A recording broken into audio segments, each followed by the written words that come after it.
Okay, let's unpack this. We've all been there, right?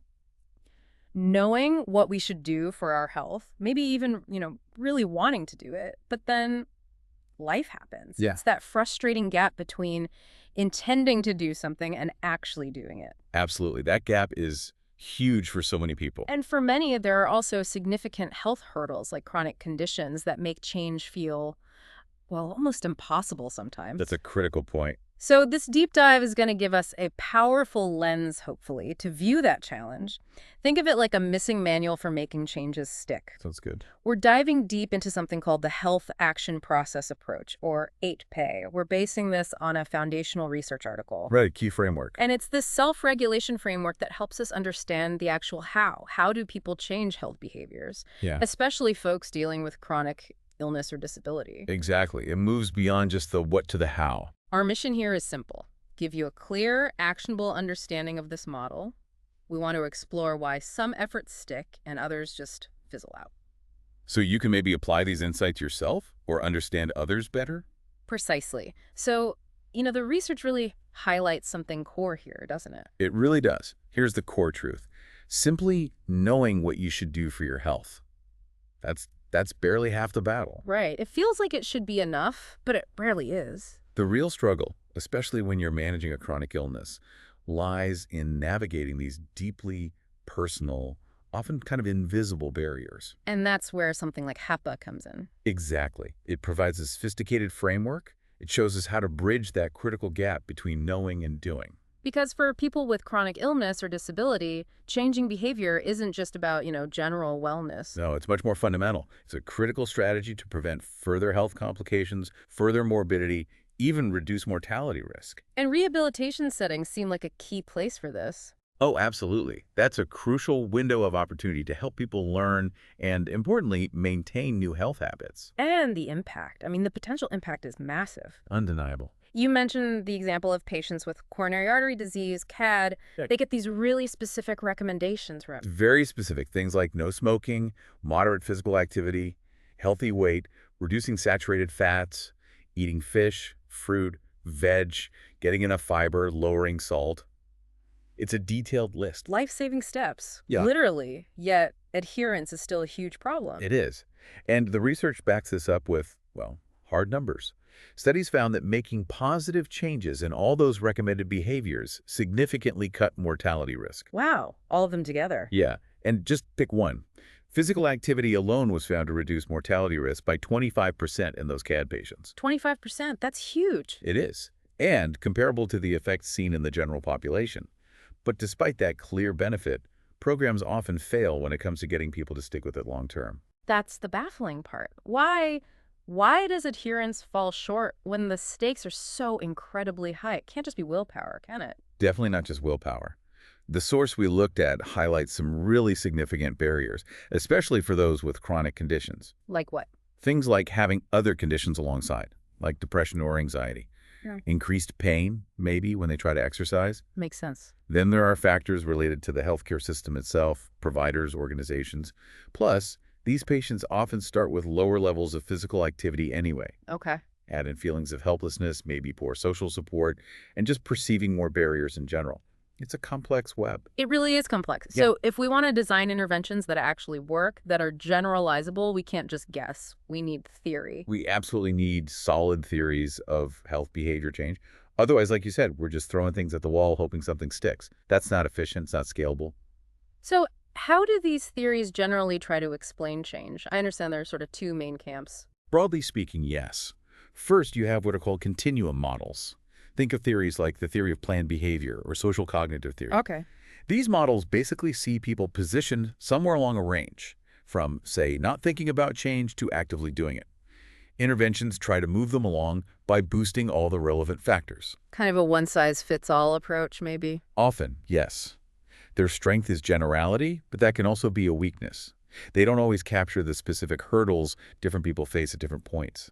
Okay, so what's the alternative? Then you have stage models. These group individuals into distinct qualitative categories, or stages of change. The trans-theoretical model, or TTM, is probably the most famous example. Stages, like pre-contemplation, contemplation, that sort of thing. Exactly. What's key about stage models is first, you can classify individuals into a stage. Second, the stages are ordered. It usually progress from stage 1 to 2 to 3, for instance. Got it. And third, and this is crucial for interventions, individuals within the same stage tend to be more similar to each other. They face common stage-specific barriers. So you can target interventions better. Precisely.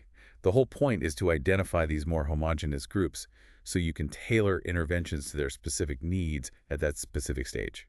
So if those traditional models, continuum and stage, have their own strengths and weaknesses, where does HAPA fit in? How does it help us personalize things and get people over that hump into action? This is where HAPA is really quite innovative. It doesn't just pick one approach. It cleverly integrates both. How so? It uses a continuum model as its underlying theoretical template, looking at those key variables, but then it subdivides people into those stage groups. So it uses the stages for tailoring the intervention. Exactly. It allows for highly tailored interventions based on where someone actually is in their change process. It's kind of the best of both worlds. Okay, that makes sense. So getting into the core of HAPA, it really tackles that intention-behavior gap head on, doesn't it? It absolutely does. That gap is a major criticism of many older models. Having a good intention is great, but often it just doesn't translate into actually doing the behavior. HAPA is designed specifically to address that disconnect. It's like having the motivation but lacking the how-to. HAPA seems to provide that how-to. How does it do it? By making a fundamental distinction, HAPA splits the change process into two main phases. Two phases. First, there's the motivation phase. This is pre-intentional. It's all about developing the intention to act in the first place. What influences that? Several key factors. One is risk perception. Realizing, for example, I am actually at risk for cardiovascular disease. This kind of sets the stage, gets you thinking, but it's usually not enough on its own. Right, fear alone doesn't always work. No. Then you need positive outcome expectancies. Believing things like, okay, if I exercise 5 times a week, I will reduce my cardiovascular risk. It involves weighing the pros and cons of the new behavior. So believing it's worth it. Believing it's worth it, yes. And critically, there's perceived self-efficacy. This is sometimes called task self-efficacy. It's your belief in your own capability to actually perform the action.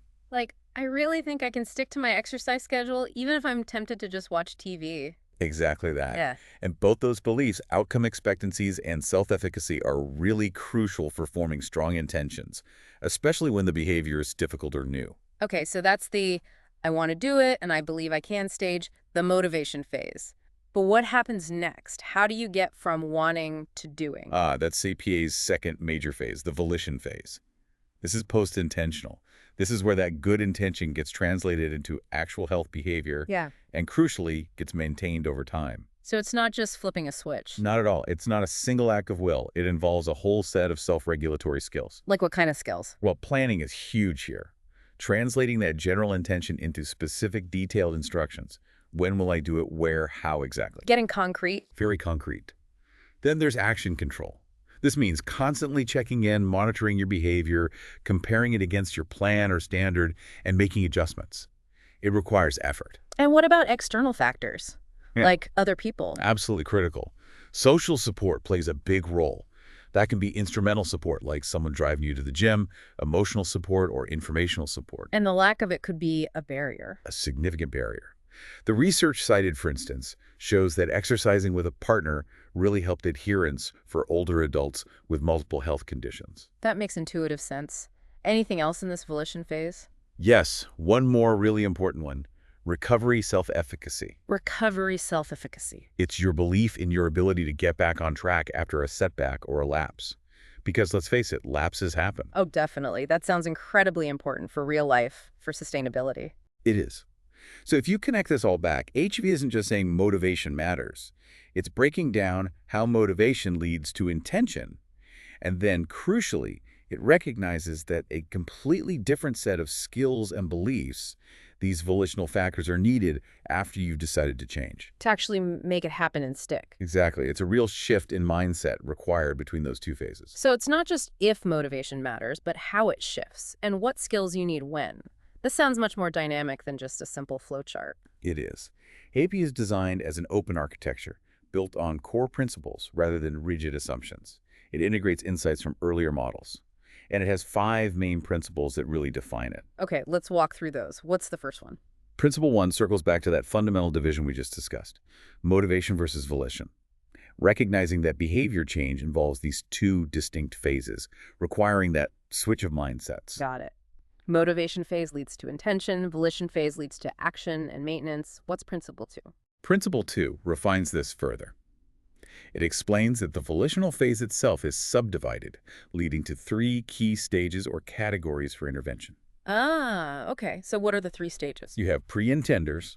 These are folks still in the motivational stage. They haven't formed an intention yet. Then intenders. They're in that volitional pre-actional stage. They intend to change but haven't started acting yet. The ones stuck in the gap. Pretty much. And finally, actors. They're in the actional stage, already performing the behavior. Pre-intenders, intenders, actors. Okay, that's clear. Principle 3. Principle 3 focuses on post-intentional planning. It highlights planning as a key strategy, particularly for intenders, to bridge that gap between their intention and the actual action. Planning acts as what the theory calls an operative mediator. The bridge itself. Makes sense.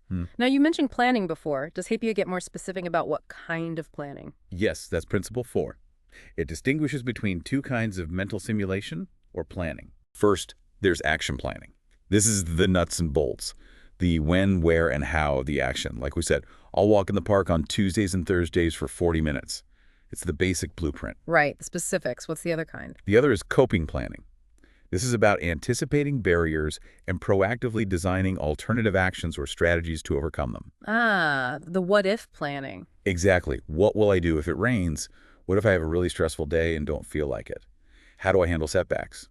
Both types of planning are crucial, but coping planning is seen as particularly vital for long-term maintenance. It builds resilience. This seems really practical. Thinking ahead about the roadblocks. Okay, what's the 5th principle? Principle 5 deals with phase-specific self-efficacy. It recognizes that while self-efficacy, that belief in your capability, is needed throughout the whole process, its focus changes depending on the phase or stage. How does it change? Well, first there's pre-actional or task self-efficacy. This is the belief needed to start the behavior. I am capable of getting started with regular exercise even if I have to push myself. The confidence to begin? Right. Then, for actors, coping or maintenance, self-efficacy becomes more important. This is the belief you can continue despite challenges or barriers. I can keep exercising regularly even when it gets boring or difficult. Sticking power. Exactly. And finally, there's recovery self-efficacy. This is the belief you can resume the behavior after a lapse or relapse. I'm confident I can get back to my active lifestyle even if I've slipped up. Resilience again. That seems key. Super key for long-term success. Okay, wow. So HAPA isn't just a simple model. It's dynamic, it adapts, it recognizes the different psychological states and challenges we face. It's about meeting you where you are, isn't it? That's a great way to put it. And this structure, this 2-layer architecture, the underlying continuum for prediction, and the stages for intervention, allows for really effective, tailored approaches. Which raises that important question you mentioned earlier. If we want interventions to actually work, we need to stop treating everyone the same. Precisely. APA gives us that roadmap. Identify the mindset or stage, and provide the most relevant tools for that specific stage. So, like, giving the right tool to the right person at the right time, how does that stage matching look in practice? What do you do differently for each stage? Okay, so let's take pre-intenders. They're still in the motivational phase, right? They don't intend to act yet. Right. They need motivation. Exactly. So interventions for them should focus on motivational strategies. Things like risk communication, making the potential negative outcomes of not changing clear, but also resource communication, highlighting the positive outcomes of making the change. Focusing on the pros and cons. Yes, helping them weigh those pros and cons. Understanding the benefits like better well-being, maybe weight loss, maybe even just having more fun, building that initial why. Okay. What about intenders? They've got the why, they want to do it, but they're stuck. For them, the intervention needs to be volitional. They don't need more motivation. They need help translating intention into action. So planning treatments are crucial. This is where the action plans and coping plans come in. Absolutely. Working through the specifics. When will you do it? Where? How? And critically, what might get in the way? And what's your backup plan? Makes sense. And finally, actors. They're already doing the behavior. What do they need? The focus shifts again. For actors, interventions need to help stabilize that new behavior, prevent relapse. Keep them going. Right.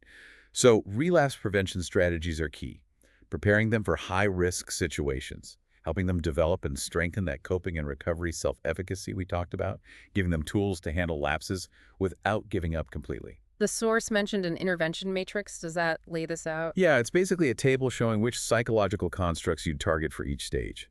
So for pre-intenders, you target things like self-efficacy to start, risk perception, outcome expectancies, maybe initial goal setting. But then the foundation. Exactly. Yeah.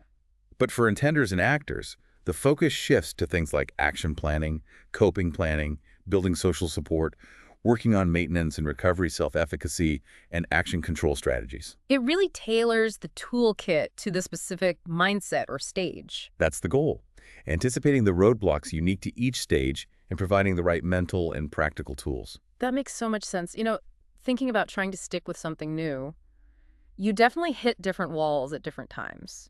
So this isn't just theory spinning in the void. It's backed by science, right? The research shows how these pieces fit and who they work best for. Yes. And to be scientifically robust, these theoretical ideas need to be measurable.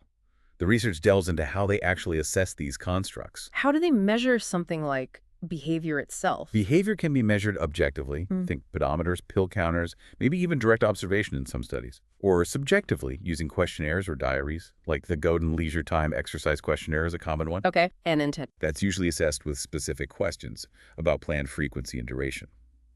For example, I intend to perform strenuous physical activities at least 3 days per week for 40 minutes. Pretty direct. And how do they quantify that crucial planning step? They ask specific questions.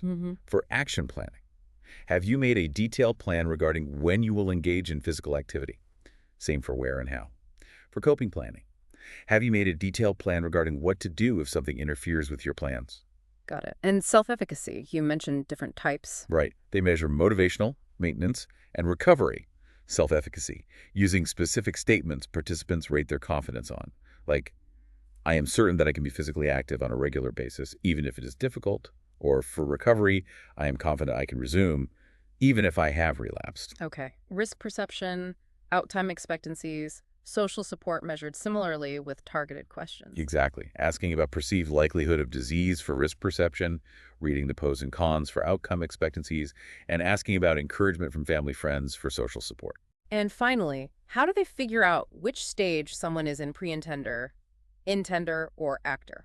Usually with a couple of straightforward questions about their past activity and their future intention regarding the specific behavior criteria, like the 3 times a week for 40 minutes example. Based on the answers, you can classify them. So the tools are there to measure it. What did the empirical evidence actually find? Did it support HAPA? Overwhelmingly, yes. The evidence strongly validates the model. For instance, studies consistently show that the motivation and volition phases are empirically distinct. Pre-intenders really do report lower self-efficacy, lower intention, and less planning than intenders. Okay, so the phases are real. Yes. And risk perception plays out as predicted too. For pre-intenders, higher risk perception makes them more likely to form an intention, but for intenders who've already formed that intention, risk perception doesn't really predict further action. They're past that point. Interesting. What about the planning interventions? The research confirms they work, but crucially, they work best for volitional participants, the intenders and actors. They don't really help motivational participants, the pre-intenders. Because pre-intenders need to build motivation first, then plan. Exactly. It underscores the need for stage-matched interventions. Yeah. You can't give someone a detailed map if they haven't even decided they want to take a trip yet. Makes perfect sense. And coping planning. The evidence shows it's not just action planning that matters. Coping planning is especially crucial for long-term maintenance, sometimes showing delayed effects weeks later as people encounter real-world barriers. So it helps weather the storms. Precisely. And the different types of self-efficacy maintenance recovery, they also predict different outcomes for actors versus those experiencing lapses, just as the theory suggests. So the model holds up in how it works. Yeah. What about for whom? Did the research look at whether HAPA works differently for different people? Moderators? Yes, it did. The research shows that the stage itself acts as a moderator. How the different predictors influence behavior actually differs depending on whether someone is a pre-intender, intender, or actor. Okay, any other moderators? Age can be one. Some studies found the effect of planning on behavior might be stronger in older adults compared to younger ones. Interesting. Self-efficacy level itself can moderate the planning behavior link. People with higher confidence, higher self-efficacy, are more likely to actually act on the plans they make. Confidence fuels action on plans. Seems so. Also, the level of intention matters. The link between intention and behavior, especially when planning mediates it, appears stronger in people who are highly motivated to begin with. And have experiments actually tested boosting these factors? Yes, experimental studies confirm that interventions designed to boost self-efficacy do help facilitate those volitional processes, planning, action control. And interestingly, family support was even shown to help mobilize these self-efficacy beliefs. Wow, so it really is a comprehensive, well-supported model. It offers a robust, evidence-based framework, definitely. Especially valuable, as we said, for designing interventions for complex situations like chronic illness or disability management. It really moves us beyond just wishing for change or trying harder towards a more strategic approach, planning, anticipating, building specific skills. Exactly. Now, the source does acknowledge there's still more to learn.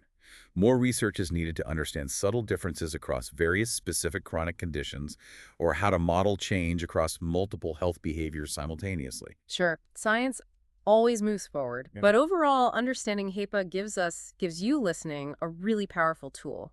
A way to think about your own goals or maybe how to better support others trying to make changes. It shifts the perspective from just vague desire to a clear, actionable roadmap. It does, focusing on not just the what, but the how and the when. Certain strategies are most helpful. So let's leave our listeners with this, thinking about that key distinction HEA makes between the motivational phase and the volitional phase. Where in your own life might you have a strong intention, you're motivated, but perhaps you're lacking the right volitional strategies, the planning, the coping plans, the self-efficacy boosters to actually make that change stick.